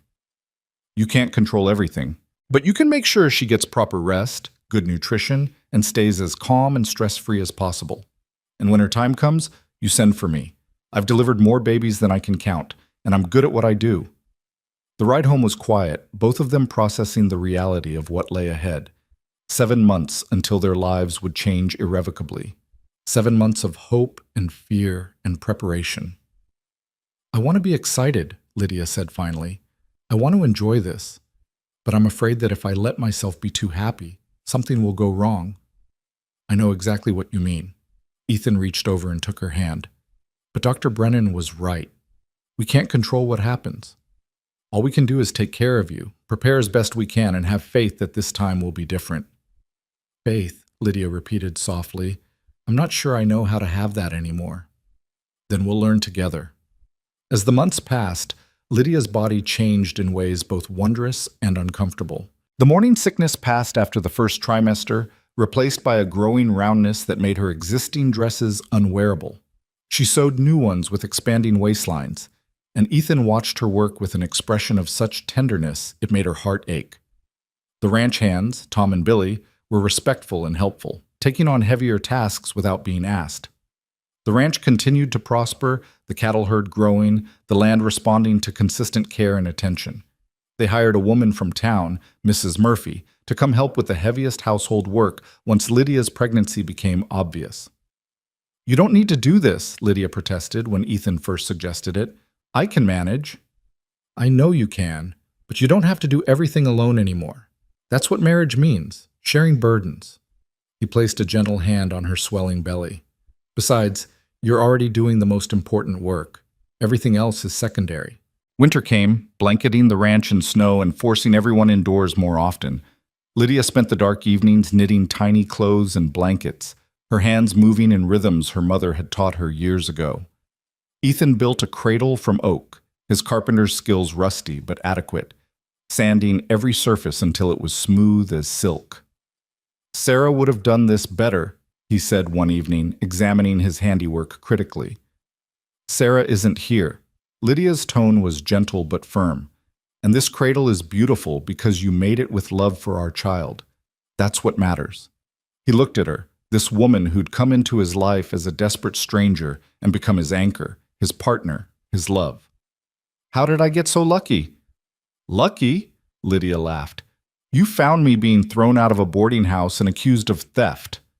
"Best day of my life," Ethan said seriously. "Well, second best. Our wedding was first." "Not today? Finding out about the baby?" "That's tied with the wedding." He pulled her close, careful of her protruding belly. "Every day with you is the best day. I'm just greedy enough to want them all." As Lydia's pregnancy progressed into the final months, Ethan's anxiety increased proportionally. He hovered, worried about every twinge and discomfort, drove her to distraction with his overprotectiveness. "I'm pregnant, not dying," Lydia finally snapped one March afternoon when he'd tried to prevent her from climbing the stairs. "Women do this all the time. Stop treating me like I'm about to shatter." "I'm sorry." Ethan ran a hand through his hair, looking haggard. "I just keep thinking about—" "I know what you're thinking about. But Ethan, you can't spend the next 3 months in constant fear. It's not good for you, and it's not good for me." She took his hands, placing them on her belly where the baby was actively kicking. "Feel that? That's a strong, healthy baby. My body knows what it's doing. You have to trust it. Trust me." "I do trust you. It's fate I don't trust, circumstances. The universe's tendency toward cruelty." "Then trust Dr. Brennan. Trust that we've done everything right, and trust that whatever happens, we'll face it together." She stood on tiptoe to kiss him. "But right now, nothing is wrong. I'm healthy, the baby's active, and we're prepared. So please, my love, try to enjoy this instead of just enduring it in fear." Her words helped, though Ethan's anxiety never fully disappeared. He threw himself into final preparations, making sure the house was ready, that supplies were stocked, that Dr. Brennan knew she might be summoned at any moment. Tom and Billy were given strict instructions about what to do if Lydia went into labor when Ethan was out on the range. "You'd think he was the first man to ever have a baby on the way," Tom said to Lydia one afternoon, his tone affectionate. "Never seen a man so wound up." "He lost his first wife this way," Lydia explained quietly. "It's not just nervousness, it's trauma." "Makes sense then. But for what it's worth, ma'am, you look strong as an ox. Begging your pardon for the comparison, but it's meant as a compliment." Lydia laughed despite herself. "I'll take it as one. May arrived with unseasonable heat, and Lydia felt increasingly uncomfortable as her due date approached.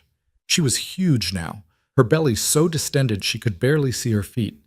Sleep was difficult, her back ached constantly, and the baby seemed to have decided that nighttime was perfect for acrobatics. "I'm ready for this to be over," she told Ethan one sweltering evening, fanning herself on the porch. "Just a few more weeks at most."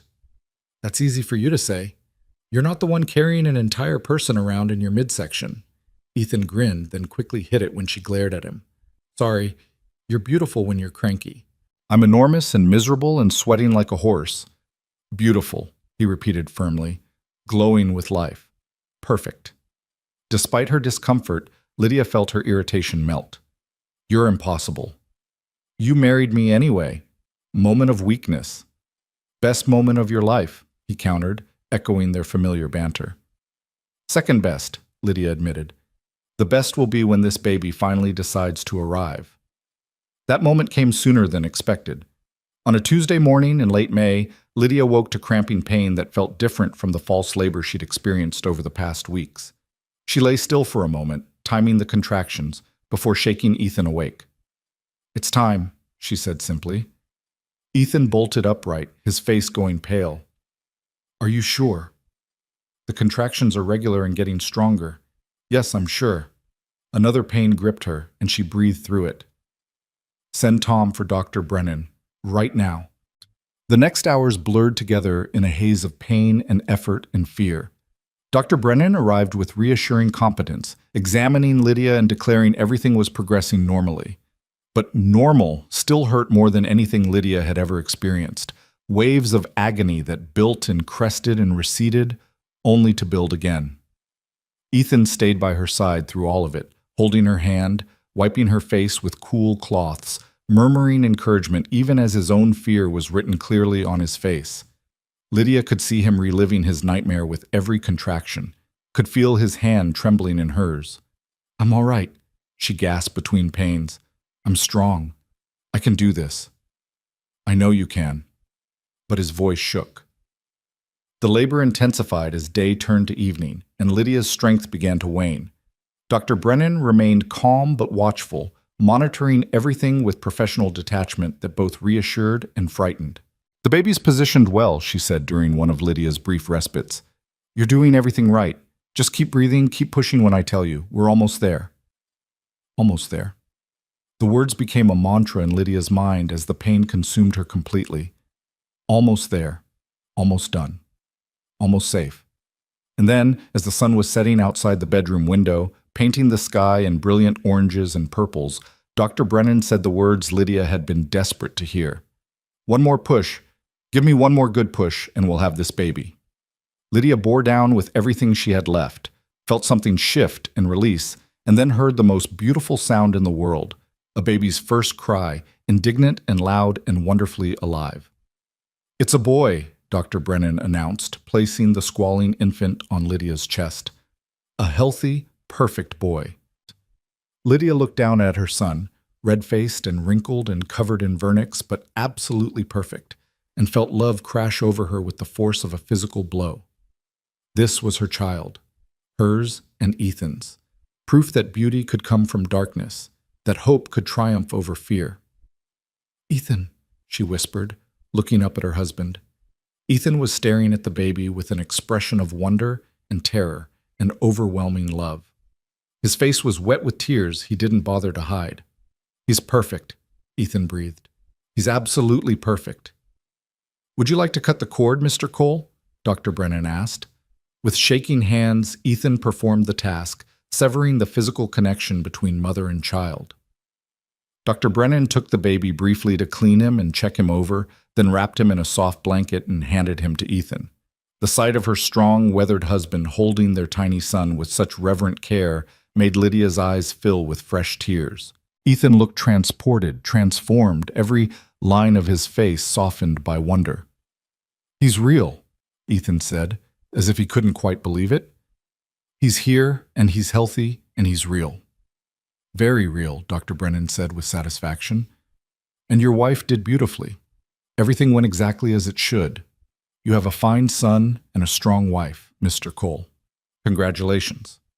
After Dr. Brennan had finished her post-delivery care and declared both mother and baby in excellent health, she left them alone with instructions to send for her if anything seemed amiss. Ethan sat beside Lydia on the bed, their son cradled between them, and for a long time they simply stared at the miracle they'd created. "What should we name him?" Lydia asked softly. Ethan was quiet for a moment. "I was thinking, James, after your father, James Cole. What do you think?" Lydia felt her throat tighten with emotion. "You'd do that? Name him after my father? He helped make you who you are, and who you are saved my life in every way that matters. Besides," he touched the baby's tiny hand with one calloused finger, "it's a good, strong name." "James?" Lydia repeated, testing it. "James Cole, yes. It's perfect." Their son chose that moment to yawn, a tiny sound that was somehow both comical and endearing. Then his eyes opened, dark blue like all newborns, and seemed to look directly at his parents with solemn intensity. "Hello, James," Lydia whispered. "Welcome to your life." The first weeks with James were both harder and more wonderful than anything Lydia had imagined.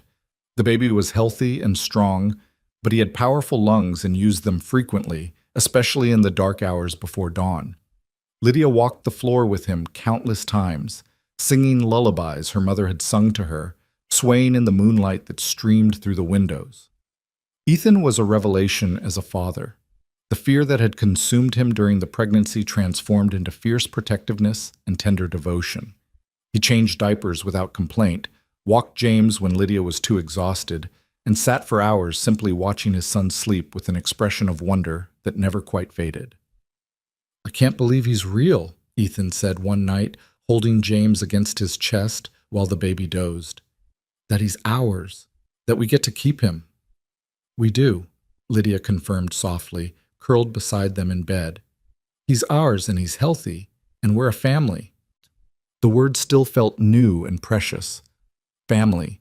She'd lost hers so long ago and had never quite believed she'd have another. But here it was.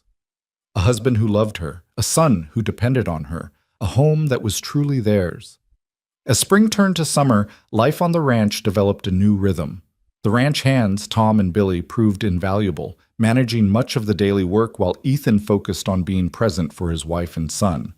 Mrs. Murphy came more frequently, helping with household tasks and cooing over baby James with the expertise of a woman who'd raised 6 children of her own. "He's got his father's eyes," she declared one afternoon, bouncing James on her hip while Lydia prepared lunch. "Same serious look, like he's puzzling out the mysteries of the universe." "He's 3 months old," Lydia laughed. "I don't think he's puzzling out much beyond when his next meal's coming." "Don't you believe it? Babies see more than we give them credit for." Mrs. Murphy kissed James's downy head. "This one's going to be smart. I can tell." The ranch continued to prosper under their combined efforts. The profit-sharing arrangement with Tom and Billy was working well, and they'd been able to expand the cattle operation significantly. Lydia's careful management of finances meant they were not only solvent, but actually saving money for the first time in years. One evening in July, as they sat on the porch with James asleep in his cradle beside them, Ethan brought up something that had clearly been on his mind. "I've been thinking about the future," he said. "About what we're building here." "And?" Lydia prompted. "This ranch could be something really significant. With the right investments, the right expansion, we could build something that lasts, something to leave to James and any other children we might have." Lydia felt her heart skip. "Other children?" "If you want them, if you're willing." Ethan reached for her hand. "I know the birth was hard, and I understand if once is enough. But watching you with James, seeing you as a mother, I can't help but hope for more. A house full of children. A legacy." "I'd like that," Lydia said softly. "Not right away. I'm not ready yet. But yes, eventually, I'd like James to have siblings." They sat in comfortable silence for a while, watching the sun paint the sky in shades of pink and gold. The land stretched before them, the Triple Creek Ranch that had been a neglected, struggling operation when Lydia first arrived and was now thriving, full of potential. "There's something else," Ethan said. "I want to add your name to the deed. Make you a legal co-owner of this ranch. It's not just mine anymore. It's ours. That should be official. Lydia turned to stare at him. Ethan, you don't have to do that. I know I don't have to. I want to. You've put as much work into this place as I have, made as many sacrifices, had as much vision for what it could become. You deserve to own it equally. He squeezed her hand. Besides, if something happened to me, I want to know you and James would be protected, that no one could take this from you. Nothing's going to happen to you, Lydia said fiercely. Probably not. But life is uncertain. We both know that better than most. His expression was serious. Please, let me do this. Let me give you the security you've never had. So they made the trip to Silver Ridge the following week. James bundled in a basket between them and filed the paperwork that made Lydia Hale Cole the legal co-owner of the Triple Creek Ranch. Walking out of the courthouse with that document felt almost as momentous as their marriage certificate had. How does it feel to be a landowner? Ethan asked as they drove home. Terrifying, Lydia admitted, and wonderful, and like I finally have something no one can take away. No one will ever take anything from you again, Ethan promised, not while I'm breathing. As summer progressed into fall, James grew from a newborn into a baby with personality, quick to smile, especially at his father, and already showing signs of the stubborn determination that characterized both his parents. Lydia chronicled his developments in a journal, wanting to remember every moment of this precious time. The ranch thrived. They hired another hand, a Mexican man named Carlos who had years of experience with cattle and taught them techniques they'd never considered. The garden produced abundantly again, and Lydia spent long days preserving food for winter, James in a basket nearby where she could watch him while she worked. It was Carlos who first noticed the strangers watching the ranch. He mentioned it to Ethan one October afternoon, his expression troubled. I've seen the same two men on the eastern ridge 3 times this week, he said. They're watching the herd, the house. Could be rustlers, could be something else. But it's not casual. Ethan's expression hardened. Show me where. That evening, he took his rifle and rode out to investigate. He returned after dark, his face grim. It's Thornton's men, he told Lydia, who'd been pacing the kitchen in worry. I recognized one of them from town. They didn't try to hide once I confronted them, said they were just surveying the area. What does that mean? Lydia felt cold fear creeping up her spine. I thought we were done with him. The marriage, the baby. I thought he'd given up. So did I. Ethan set his rifle aside and pulled her close. But apparently not. I'll go into town tomorrow, talk to the marshal, make it official that they're trespassing. Whatever Thornton's planning, we'll deal with it. But the marshal, when Ethan spoke to him the next day, was less helpful than hoped. Thornton had recently made a substantial donation to the town, funding a new schoolhouse, and his influence had grown accordingly. The marshal promised to look into it, but made no commitments beyond that. He's going to come at us sideways, Ethan told Lydia that night. Can't attack you directly anymore, so he'll go after the ranch, the business, anything he can touch. Then we protect everything we can and prepare for whatever comes. Lydia's voice was steady, despite her fear. We've survived worse. We'll survive this. The attack, when it came, was more insidious than either of them expected. Rumors began circulating in town, whispers that the Triple Creek cattle were diseased, that buying beef from the Coles was dangerous. Orders that had been promised were mysteriously canceled. Merchants who'd been friendly became suddenly cool. It's Thornton, Tom reported after a trip to town for supplies. He's spreading lies, pressuring people to boycott anything connected to this ranch. Says he's protecting the community from... He hesitated. From what? Ethan demanded. From folks of questionable character who can't be trusted. Tom's face was red with anger. It's horseshit, begging your pardon, ma'am. Everyone knows it. But he's got money and influence, and people are scared to cross him. The financial impact was immediate and severe. Without buyers for their cattle, their income dried up. The mortgage payment on the expanded herd was coming due, and they didn't have the funds to cover it. Lydia spent a sleepless night going over the books, trying to find a solution. In the morning, she presented her findings to Ethan with grim determination. We have 3 options, she said. We can sell the cattle at a loss to buyers outside the territory, which would barely cover the mortgage but leave us with nothing for winter. We can default on the loan and lose the herd entirely. Or we can fight back. Fight how? Ethan asked. We go over Thornton's head. Silver Ridge is bigger than Copper Springs, less under his influence. We find buyers there, establish contracts, bypass the local market entirely. It means more travel, more work, but it would free us from dependence on people he controls. That's risky. If we can't find buyers, we will. Lydia's confidence was absolute. Our cattle are healthy. Our prices are fair. And people in Silver Ridge don't care about Howard Thornton's vendettas. They care about good beef at good prices. We can offer that. It was Carlos who made the plan possible. He had family in Silver Ridge, including a brother-in-law who owned a butcher shop and had connections throughout the region. Within 2 weeks, they'd secured contracts that not only matched their previous sales, but exceeded them. When Thornton learned that his boycott had failed, that the Coles were not only surviving but prospering, his fury was apparently spectacular. The marshal came to the ranch personally to warn them. Thornton's making noise about taking legal action, Marshal Davies said uncomfortably. Claims you've defamed his character, damaged his business reputation. It's nonsense, but he's got lawyers and money. Let him try. Ethan's voice was cold. We've documented everything. His harassment, his false accusations, his attempts to destroy our business.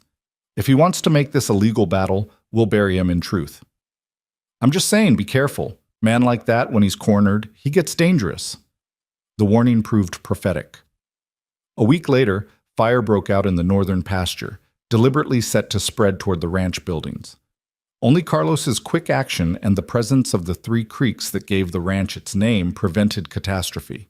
They managed to contain the fire, but 10 acres of prime grazing land were destroyed.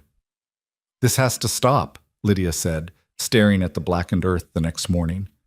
James was on her hip, and she held him tighter than necessary. He's going to keep escalating until someone gets hurt. I know. Ethan's jaw was tight. I'm going to end this, today. He rode into Copper Springs that afternoon, but he didn't go to confront Thornton. Instead, he went to the bank, to the mayor's office, to the newly built schoolhouse that Thornton had funded, and he told the truth. All of it. About the harassment, the false accusations, the attempts to destroy their business, and now the arson that could have killed people. Howard Thornton is a dangerous man, Ethan told the assembled town council. He's trying to destroy my family because my wife refused his inappropriate advances over a year ago. Everything that's happened since stems from that, from his wounded pride and his need for revenge. And it won't stop unless you, as community leaders, make it stop. These are serious accusations, the mayor said carefully, with serious evidence to back them up. My wife isn't the only woman he's harassed. I've spoken to 3 others in town who've had similar experiences but were too afraid to speak up. I have documentation of the business interference, witness testimony about the fire. I'm not asking you to take my word for it. I'm asking you to investigate and see the truth for yourselves. The investigation, once begun, uncovered more than even Ethan had known. Thornton had been systematically harassing women throughout the territory, using his money and influence to silence them. He'd destroyed multiple businesses that competed with his interests. He'd bribed officials and manipulated contracts. When the territorial marshal finally arrested Howard Thornton on charges of arson, fraud, and criminal harassment, the whole territory seemed to breathe a collective sigh of relief. The trial was swift, the evidence overwhelming. Thornton was sentenced to 10 years in the territorial prison and ordered to pay substantial restitution to his victims. The day the verdict came down, Lydia stood on the porch of the Triple Creek Ranch, watching the sun set over land that was truly, finally, safely theirs. James was asleep inside, and Ethan stood beside her, his arm around her waist. "It's over," she said wonderingly. "It's really over." "It's over," Ethan confirmed. "He can't hurt us anymore. Can't hurt anyone anymore. I keep waiting to feel triumphant, but mostly I just feel tired." "That's because you're a decent person. Revenge doesn't actually feel as good as people think it will." He kissed her temple. "But justice feels right."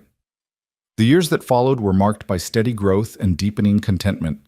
James grew from a baby into a toddler, then a young boy who followed his father everywhere, asking endless questions and showing early signs of inheriting Ethan's love for the land. Lydia gave birth to 2 more children, a daughter they named Sarah, after Ethan's first wife, and another son they named Thomas, after Lydia's mother's father.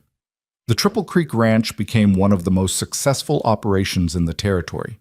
They built a larger house, though they kept the original structure as a testament to where they'd started. The bunkhouse that Lydia and Ethan had repaired together now housed 6 hands, all working the profit share arrangement that had proven so successful. Lydia's garden expanded into a full market operation, selling produce throughout the region. She taught Sarah to garden the way her own mother had taught her, passing down knowledge and tradition across generations. The pantry that had once been nearly bare now overflowed with abundance. Shelves lined with preserved foods, bins of root vegetables, stores of grain and flour.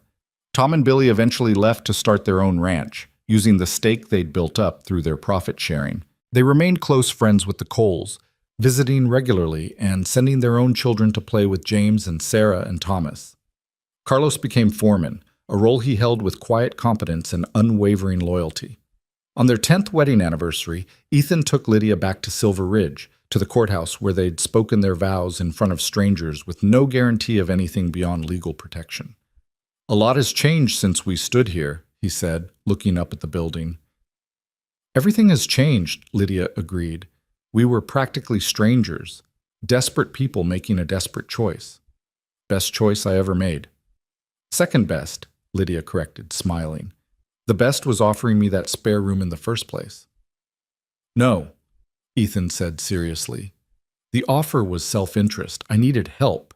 But choosing to love you, choosing to build a life with you instead of just an arrangement, that was the best choice. That changed everything." They renewed their vows that day, this time with their children present, this time surrounded by friends and community members who'd come to witness and celebrate. It wasn't the quick, practical ceremony of their first marriage. It was a declaration of love tested by time and hardship and proven true. Years continued to pass. James grew into a young man who took to ranching like he'd been born to it, showing the same quiet competence and steady judgment as his father. Sarah developed her mother's head for numbers and business, eventually taking over the financial management of the ranch. Thomas proved to have a gift for working with horses, building a breeding program that became renowned throughout the territory. Lydia and Ethan aged together, their faces showing the marks of sun and wind and time, but their love only deepening with each passing year. They faced hardships, droughts and harsh winters, the loss of loved ones, the challenges of raising children in an unforgiving land, but they faced them together, their partnership the foundation on which everything else was built. On a late afternoon in their 30th year of marriage, Lydia sat on the porch of the house they'd built together, watching her grandchildren play in the yard. James had married a neighboring rancher's daughter and had 3 children of his own. Sarah had wed a banker from Silver Ridge and had 2 sons. Thomas was courting a schoolteacher, and the wedding was planned for spring. Ethan came out and settled into the chair beside her, moving a bit more slowly than he once had, but still strong, still steady. "You look thoughtful," he observed. "I was thinking about the day we met, the day I was thrown out of that boarding house and had nowhere to go. If someone had told me then what my life would become, this ranch, this family, this love, I never would have believed it." "You might not have believed it, but you chose it anyway. You were brave enough to take the chance." "We both were." Lydia reached for his hand, their fingers intertwining with the ease of 30 years of practice.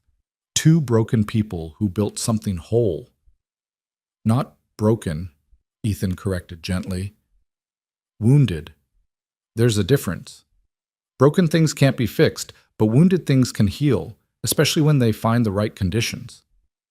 And what were our right conditions? Each other. Respect. Partnership. Love that grew from friendship instead of passion that burned out. He lifted her hand to his lips, kissing her knuckles. "And stubbornness. Let's not forget the stubbornness."